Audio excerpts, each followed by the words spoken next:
Assalamualaikum warahmatullahi wabarakatuh. Waalaikumsalam warahmatullahi wabarakatuh. Selamat sore Bu Preti. Selamat sore, Bagaimana Pak. kabar Bu Preti pada sore hari ini? Alhamdulillah keadaan sehat. Alhamdulillah sehat ya. Baik Bu Preti.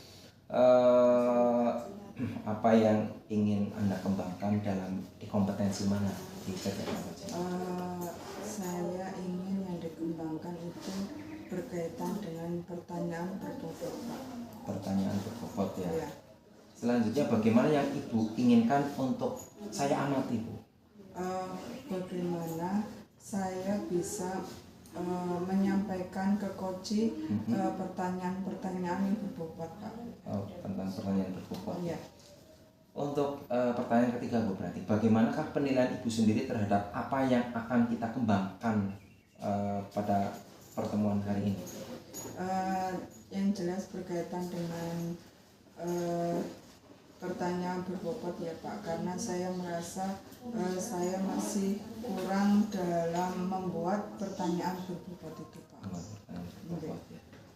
Selanjutnya yang keempat, apa harapan dari kegiatan yang akan kita lakukan pada kegiatan supervisor pada hari ini? Dengan kegiatan ini saya mengharapkan bisa membuat pertanyaan-pertanyaan berbobot sehingga saya mengarahkan ke coach dan merasa si coach itu tidak digurui, tidak dihakimi kayak gitu Pak. Baik, untuk kegiatan supervisor atau supervisi pada kesempatan sore hari ini cukup dari saya cukup sekian, kurang lebihnya mohon maaf. Wassalamualaikum warahmatullahi wabarakatuh. Waalaikumsalam warahmatullahi wabarakatuh. Assalamualaikum Pak Hendiko. Waalaikumsalam Ibu.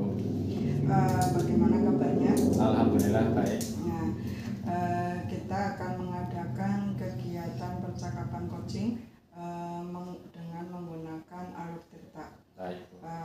Untuk pertanyaan pertama yang berkaitan dengan tujuan Bapak, apa yang Bapak harapkan dari percakapan kita hari ini?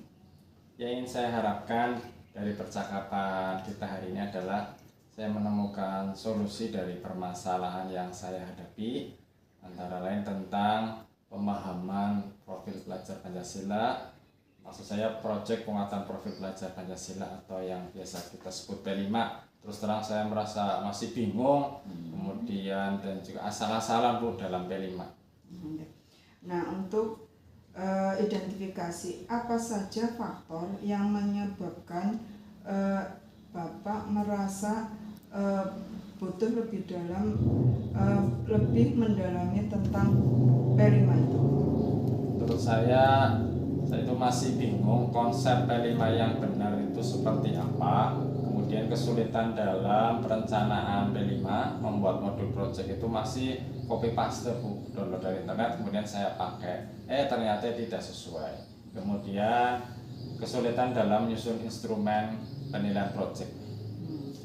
Untuk rencana ASI, apa yang akan Bapak lakukan untuk pelaksanaan proyek P5 itu Pak? Rencananya saya akan belajar lagi konsep P5 melalui PMM dan juga diskusi komunitas belajar, kemudian mendownload modul project dan saya sesuaikan modifikasi sesuai kebutuhan dan juga menyusun instrumen penilaian secara benar. Untuk tanggung jawab, apa komitmen yang akan Bapak lakukan untuk menjalankan rencana tersebut? Komitmen saya akan membuat jadwal secara teratur agar kegiatan-kegiatan yang telah saya rencanakan tadi dapat berjalan dengan lancar, koordinasi dengan kepala sekolah dan juga diskusi dengan teman sejawat agar pelaksanaan P5 sesuai dengan yang direncanakan. Untuk kesimpulan dari kegiatan percakapan coaching ini gimana Pak?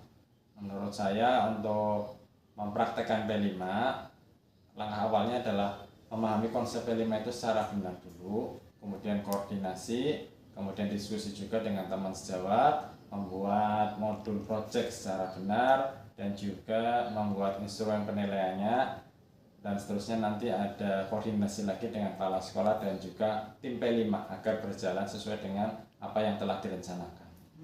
Mudah-mudahan rencana Bapak bisa dilaksanakan dan sesuai dengan target sehingga kemampuan Bapak dalam memahami P5 akan lebih dalam lagi. Terima Baik. kasih Bapak. Sama-sama Bu. Selamat sore Bu Prati. Selamat sore. Bagaimana kabar Ibu pada kesempatan hari ini? Alhamdulillah baik. Baik, alhamdulillah Bu Katri. Pada kesempatan hari ini, bagaimana Ibu menilai sendiri performa dalam kompetensi tadi? Saya merasa saya masih kaku, masih terbata-bata dalam memberikan pertanyaan kepada coach Pak. Ya, selanjutnya yang kedua, apa yang membuat Ibu menilai demikian? Karena saya merasa kurang percaya diri dan saya itu demam panggung Pak, sehingga saat melakukan seperti itu langsung panik dan hilang hilang apa yang ada di pikiran itu tidak bisa tersampaikan. Bolehkah saya menyampaikan pengamatan saya Bu? Ya. Yang saya amati tadi, Ibu pada saat di coaching itu Ibu yang pertama Ibu tidak konsentrasi secara penuh. Yang pertama tidak konsentrasi secara penuh, kemudian tidak terbiasa dalam kegiatan coaching seperti ini sehingga yang Ibu sampaikan akhirnya konsentrasi yang pertama tadi tidak penuh dan kemudian yang ada di benak Ibu, yang ada di pikiran Ibu akhirnya hilang. Selanjutnya Ibu, bagaimana pendapat Ibu mendengar ini? Ya saya menyadari memang seperti itu adanya Pak, sehingga saya kedepannya akan berusaha agar lebih baik lagi sehingga kepercayaan diri saya timbul, sehingga saya bisa menyampaikan apa yang ada di pikiran saya tanpa ragu-ragu. Ya baik Ibu, selanjutnya apa rencana tindakan untuk selanjutnya? Saya akan melatih diri terutama untuk berkaitan dengan saya lebih percaya diri, agar saya lebih percaya diri, agar lebih fokus dalam kegiatan coaching. Ya baik Ibu, dari kegiatan diskusi ini apa yang Ibu bayangkan untuk mengembangkan performa? Yang ingin saya kembangkan kepercayaan diri Pak, itu biar lebih berkembang lagi. Ya Ibu, terima kasih.